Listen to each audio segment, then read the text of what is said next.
డాబా మీద ఉన్నాడు, ఒక అమ్మాయి స్నానం చేస్తుంది, పొరపాటు చూసాడు, తిప్పేసుకోవాల్సింది, ఎలాగ అనుభవించాలనుకున్నాడు.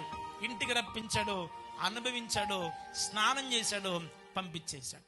అలాగే యేసుప్రభు ముందు కూడా వ్యభిచారమందు పట్టబడిన ఆమె దొరికితే దావీదేమో స్త్రీగా చూశాడు, యేసుప్రభు మాత్రం ఆమెతో అమ్మా అని పిలిచాడు. అందరూ ఆడల్లో ఆడతనం చూస్తే యేసుప్రభు మాత్రం ఆడవాళ్ళలో అమ్మతనాన్ని చూచాడు. కొట్టాలి మన చెప్పట్లు అంటారేటి బిల్లే.